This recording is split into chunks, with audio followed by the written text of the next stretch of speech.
If you do better and better and better technique, the stimulus you get for muscle growth from the exercise improves and the fatigue you accumulate declines, which means that you can pour more intensity and more volume into that exercise with that good technique, get more out of it, and not really ever have to pay the price of dilapidated joints and telling people you were big back in the 1980s before you broke your back in that one deadlift attempt. That's the best way to grow the most long-term muscle. Hey folks, Dr. Mike here for Renaissance Periodization. Fitness Simplified series. I almost said something else by accident. That would have been lewd and dirty and gotten us canceled forever. Fitness Simplified series. Next video. This isn't the first video. I think it's the second. Who knows what time it is? What good technique actually is when you're training in the gym to try to get your swole on? What is good technique? So in order to train the most effectively that you can to grow muscle, your technique needs to be as good as it can be. The closer to perfect, the better. Yes, that's true.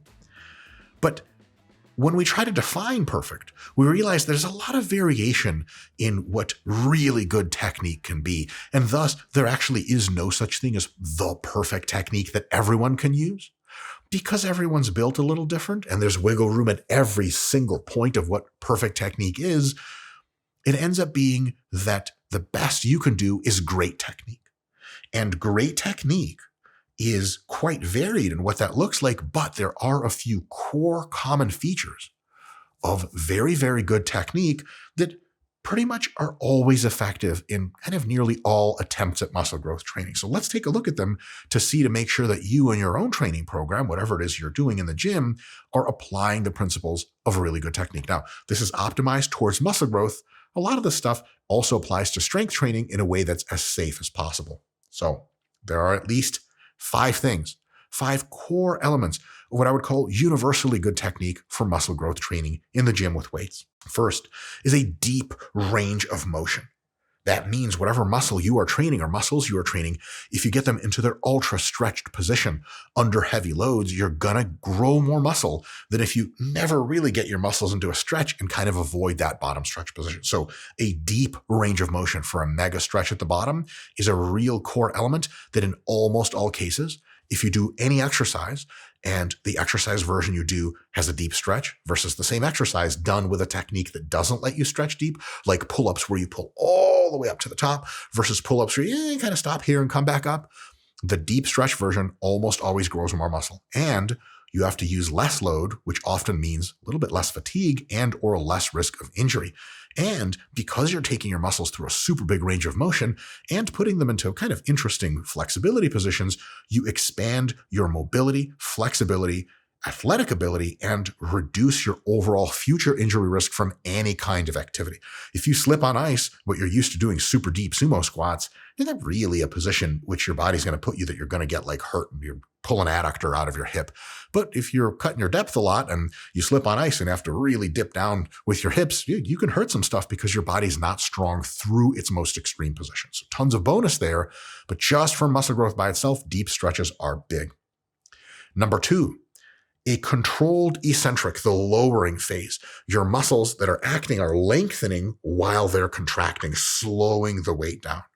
If you don't control your eccentric, 2 things can happen. One is because the eccentric phase causes lots of muscle growth, a little bit more probably than even the concentric phase going up, you're missing out on some muscle growth. Not a ton, but a little bit if you don't control that weight. But the worst thing that can happen is if you, let's say you're bench pressing and you're just dumping the weight on your chest and then rocketing it back up and then dumping it with no control, is the dumping part can actually cause injury, not just from the bar physically hitting you, but from muscles being put into a really high force requirement position in a huge pulse when you have to reverse out of this huge velocity in the other direction. So there are sport contexts once you're properly warmed up to do explosive reactive plyometric type movements, but they are not designed to grow muscle and you have to really ramp into them, and they're ultra fatiguing as well. And the risk of injury there is not as low as it is for conventional resistance training to try to put on muscle. So by controlling eccentric, and I don't mean controlling it for 5 years and checking the clock and keep going, I mean for at least 1 second where you're pushing back against the weight somewhat. You're not just dive bombing it. Controlled eccentric is a really good idea. And that's our second core way to have good technique in almost every case. Number 3 is no cheating. Cheating is generally defined as trying to leverage your body and using other muscles and herky-jerky movements in such a way that makes you able to lift the weight you're trying to lift, but that doesn't rely on putting the muscle that you're trying to train in an exposed position where it's supposed to work its hardest.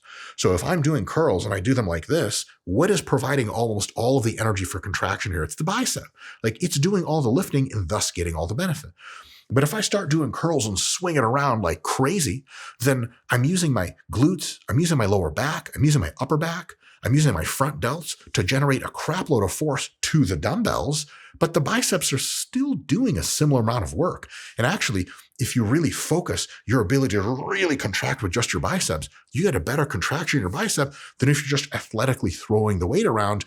Sometimes your biceps work just as hard, but a lot of times other muscles come in and help, which means you have to do more reps or more weight to get the same or even slightly less effect to that target muscle. Cheating is one of those things that, what is it? There was an old, I think this is really true. It's not an urban legend. There was like some kind of a Supreme Court justice or something that they had a ruling on a case of pornography and whether something was lewd or not or approved for TV. And he said, I can't define pornography, but I know it when I see it.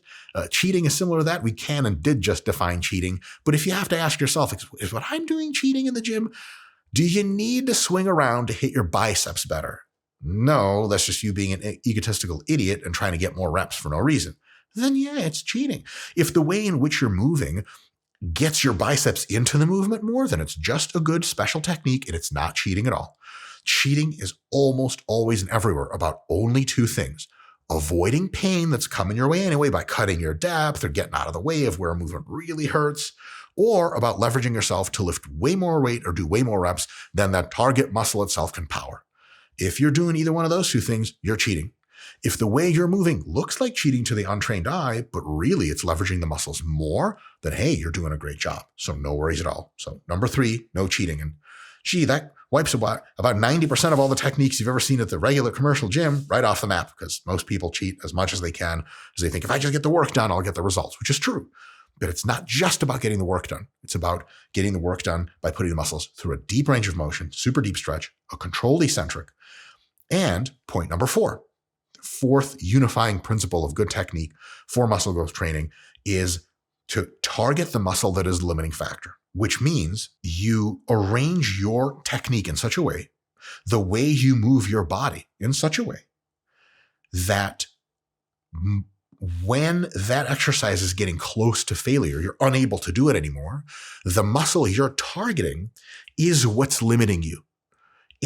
You can't do another bench press rep because your chest is pulling as hard as it can. And it's like, dude, I don't got this anymore.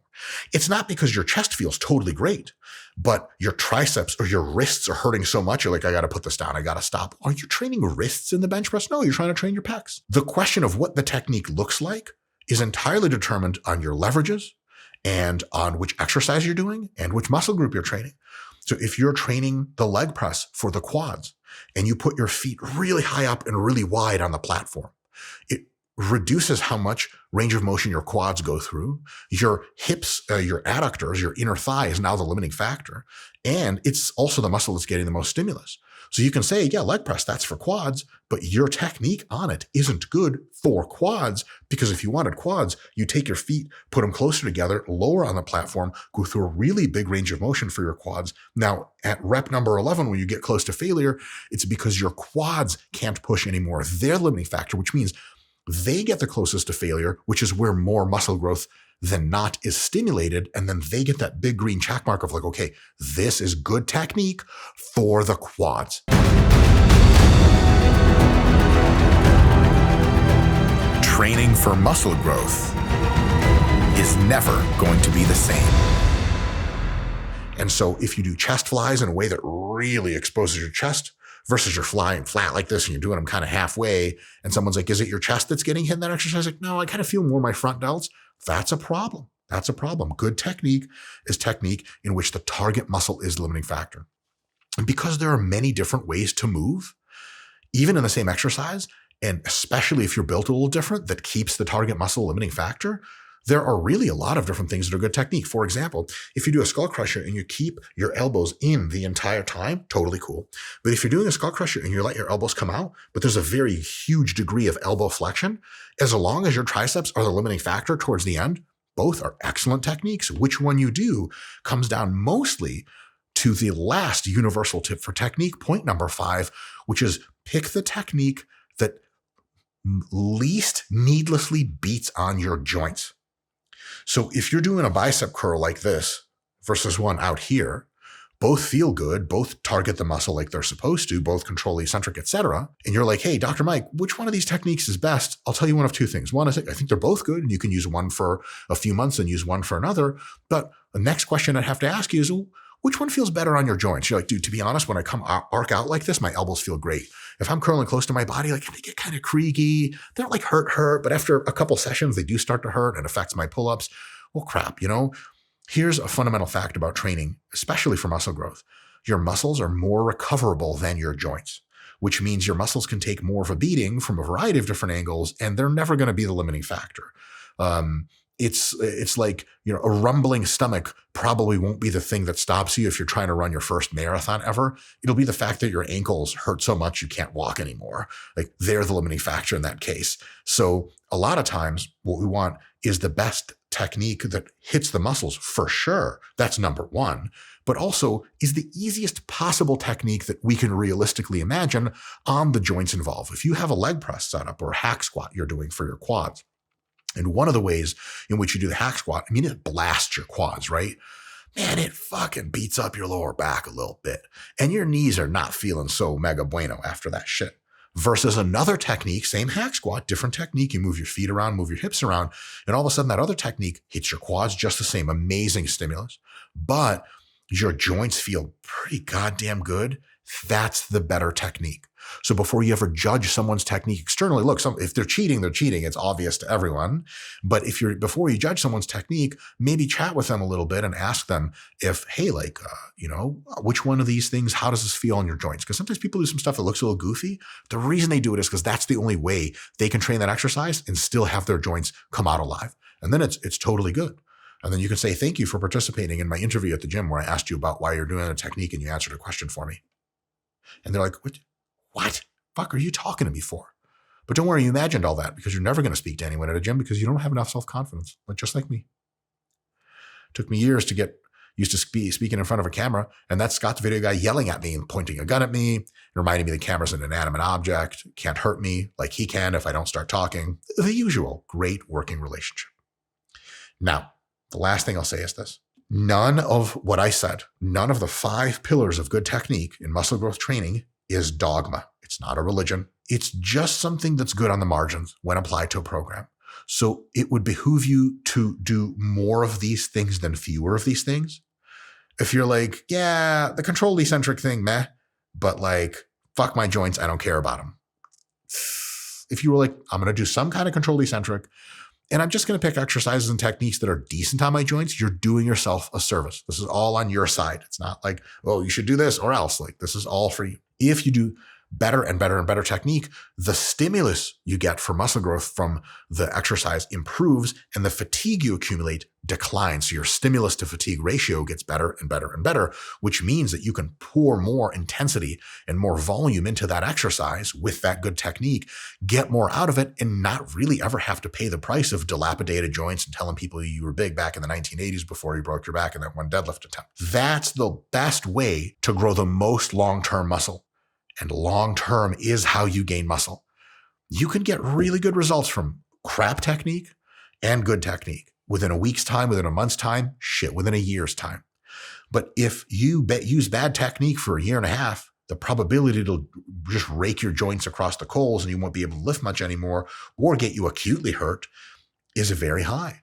Well, I'll put it another way, low in absolute terms, much higher in relative terms than you want it to be, versus if you have good technique. And good technique, you could grow a very similar amount of muscle with good technique as with bad, but it's just going to last you much longer. It's hugely sustainable because it beats the shit out of your body much less in the way that we don't want to beat the shit out of ourselves. So always be aware to try to do as much justice to these 5 technique fundamentals unless you have a very compelling reason to deviate.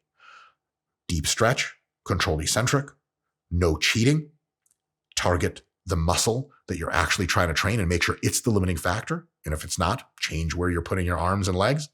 And lastly, choose a technique of that variation that is easier on the joints. If you do that, you will grow more muscle. If you need extra help growing muscle, right there in the link in the description is a link to our RP Hypertrophy app, which is a programming app. You put whatever number of days, whatever muscle groups you want to train, it guides you the whole process. And then it designs entire training programs for you that adjust to how your body is changing to give you the best possible training every single day and every single week of the program. If you're into that sort of thing, awesome. If you want help with eating and getting more jacked and getting more lean, we have the RP Diet Coach app. It plans your meals for you. It plans your whole day of macros. You can move stuff around. It's awesome. I use it every single day for all my food. I'm legally not allowed to eat unless I log my RP Diet Coach app. Why'd I sign that contract? There you go. Folks, give that some thought, and I'll see you next time.